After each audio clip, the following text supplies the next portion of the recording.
Partout où nous regardons, le monde change avec la technologie, le système politique et même la façon dont nous interagissons.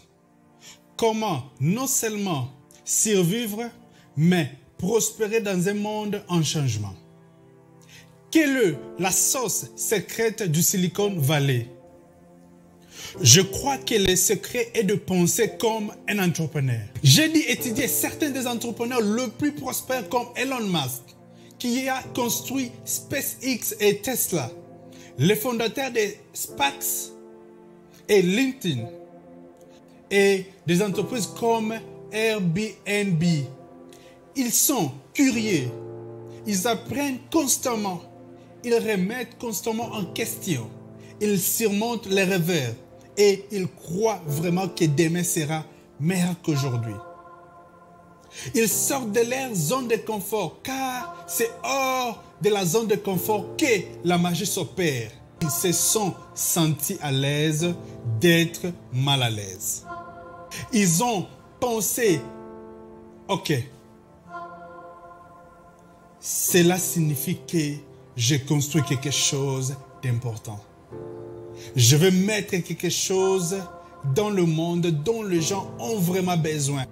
Ce n'est pas inné de penser comme un entrepreneur. Les gens ne sont pas seulement nés en pensant comme des entrepreneurs. Ils y travaillent. J'aimerais ici partager avec vous 3 des compétences qui ressortent de mes recherches. Et l'important ici est qu'elles s'appliquent à chacun d'entre nous. Nous pouvons tous penser comme un entrepreneur. La première des compétences s'appelle Fly the Other Loop, qui veut juste dire observer, orienter, décider, agir. C'est un mantra de pilote de chasse. Et un pilote de chasse au nom de West Allman a dit que si tu veux penser comme un entrepreneur, tu dois penser comme un pilote de chasse. Si vous voulez entrer dans la boucle de cercle de décision, vous pouvez observer, vous pouvez orienter, décider et agir au plus vite que possible que vos concurrents. Vous pouvez gagner dans un combat des chiens. Un concurrent réagit à un paysage qui est déjà changé. Vous avez pris une décision. Vous avez pris une action dans une fraction de seconde. C'est la même chose dans un monde vraiment entrepreneurial. Nous vivons dans un monde entrepreneurial. Le premier exemple est PayPal. Max Levchin, Peter Thiel et Elon Musk se réunissent et lancent PayPal. Nous savons tous ce que c'est aujourd'hui, mais ils sont passés par 6 modèles de business différents. 6 choses différentes. Ils essayent en 1 an et demi ou soit 18 mois. Ils avancent aussi vite qu'ils ont observé, orienté, décidé et agi. Ils ont collecté de l'argent sur une entreprise de technologie où ils pourraient transférer de l'argent entre Palm Pilot. Palm Pilot est parti, mais PayPal est toujours là.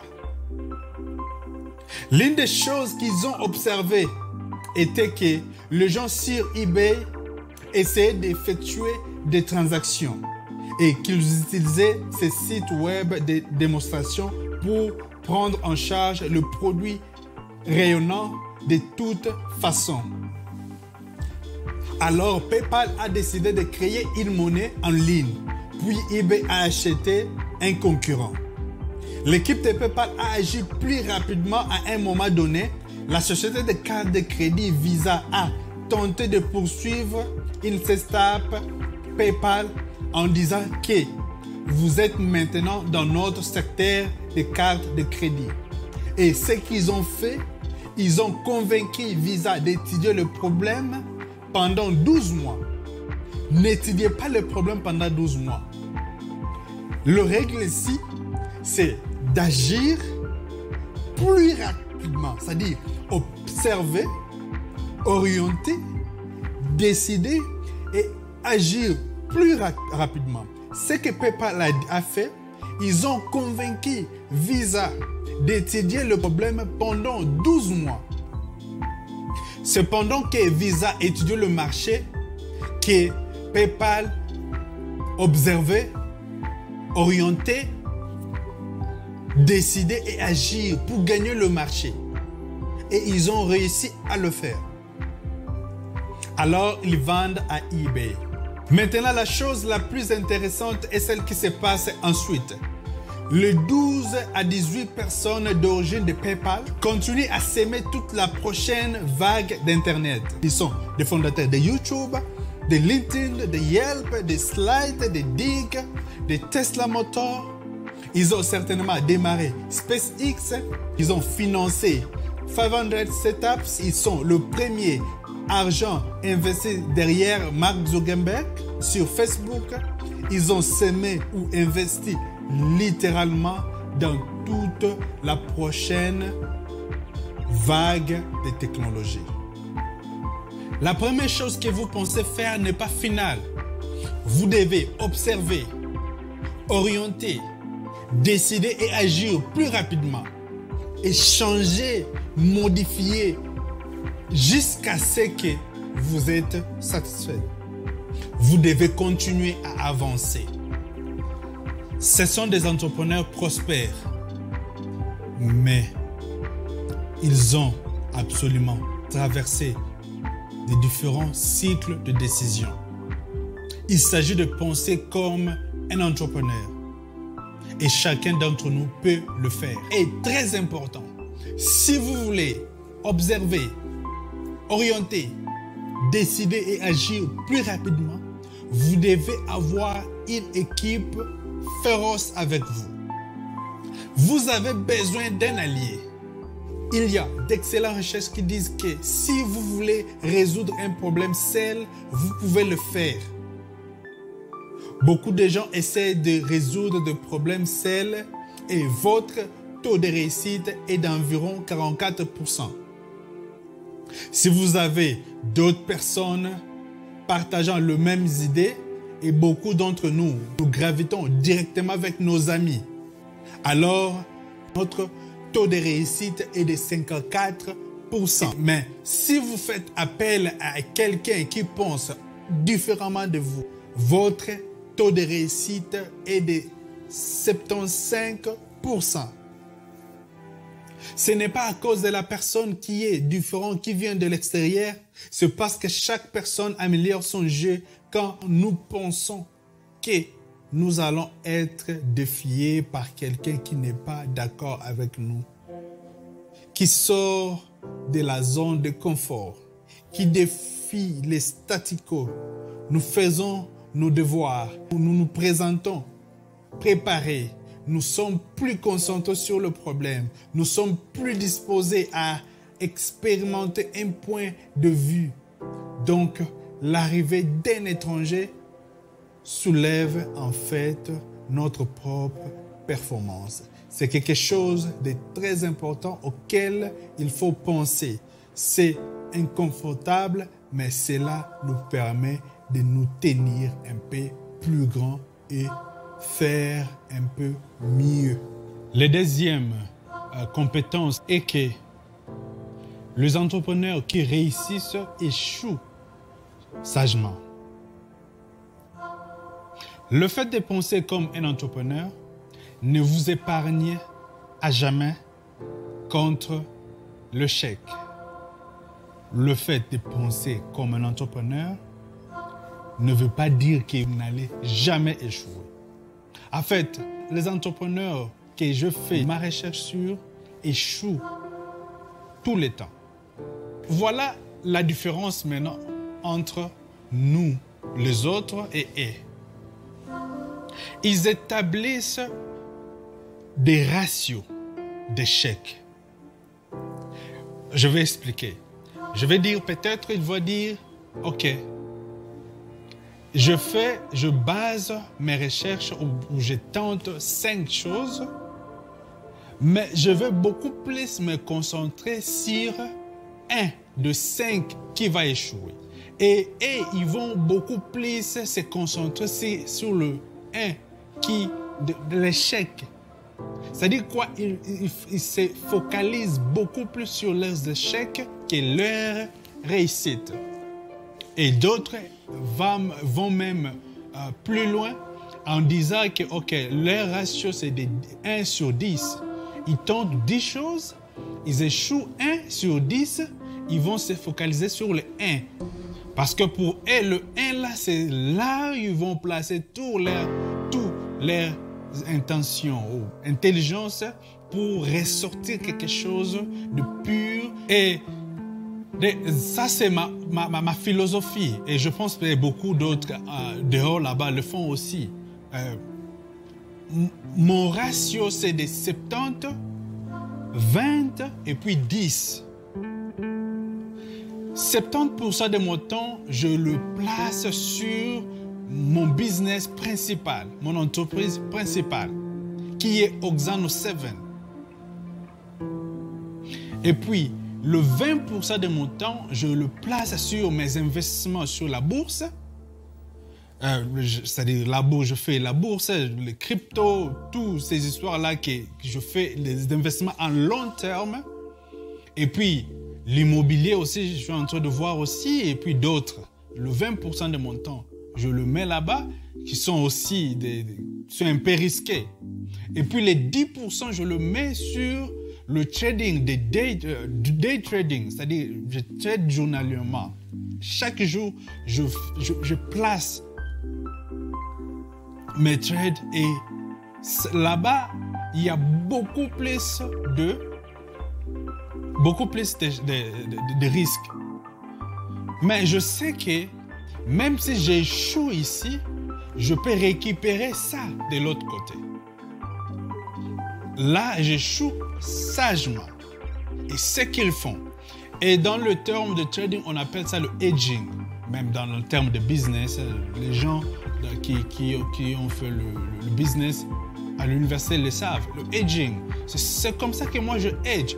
Même dans Oxano 7, là où je place tous mes 70, je passe les 70% de mon temps. Là-bas aussi, parce que Oxano c'est un groupe, il y a beaucoup de branches à l'intérieur. Même à l'intérieur là-bas, je fais aussi le 70, 20 et puis 10. Parce qu'il y a aussi les histoires ou bien de branches qui sont un peu risquées. Je le place toujours comme ça. Dans le 20%, je fais la même chose. Et puis dans le 10%, même dans le trading, je fais la même chose.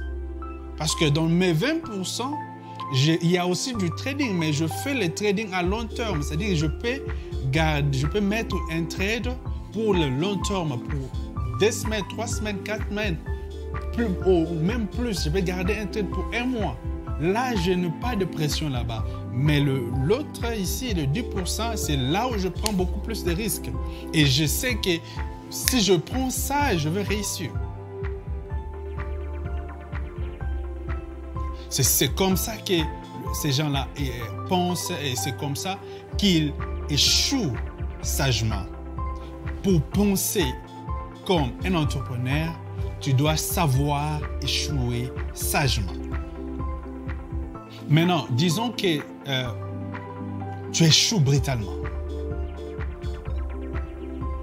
Ok, non, on doit échouer sagement, on doit essayer de calculer les ratios, on doit faire tout ça. Maintenant, dans le cas que tu échoues brutalement, que vas-tu faire? Qu'est-ce que tu vas faire? Des fois, les échecs arrivent et on ne peut pas les contrôler. Tu pensais échouer sagement, mais ça arrive que tu échoues brutalement. Que vas-tu faire? Ça aussi, les entrepreneurs à succès, ils pensent. Ils savent comment échouer sagement, mais ils savent aussi comment survivre, comment se débrouiller, comment être un débrouillard dans de moments difficiles. Et puis la dernière des compétences est que les entrepreneurs à succès, ils savent donner de petits cadeaux. Ils savent donner. Ils savent que c'est en donnant qu'ils peuvent gagner.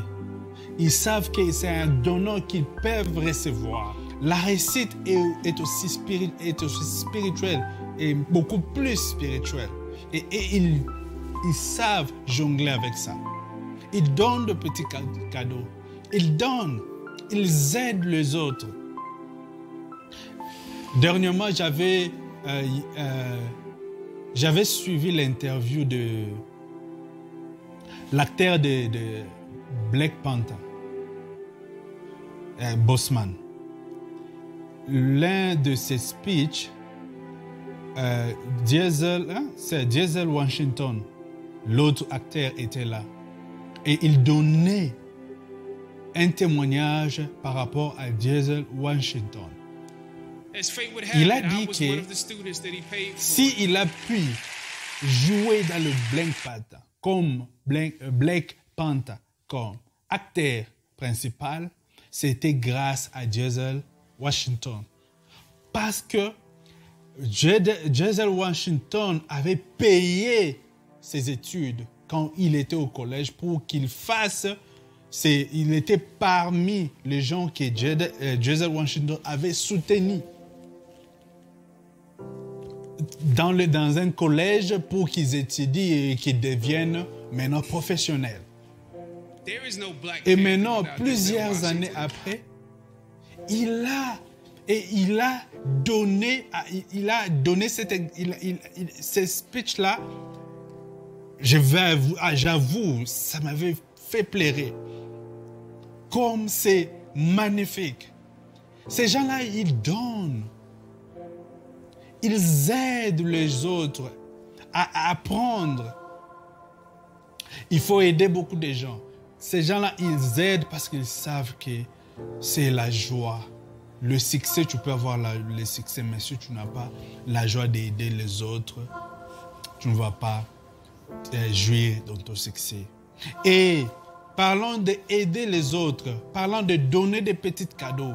Tu peux me donner moi, qui partage avec toi mes recherches, me donner à moi pour s'abonner à ma chaîne. Please, fais ça. Abonne-toi. Partage. Ça sera un bon cadeau venant de vous. Et ça me fera beaucoup plus de plaisir. Alors, allez dans le monde et devenez la personne que vous voulez devenir.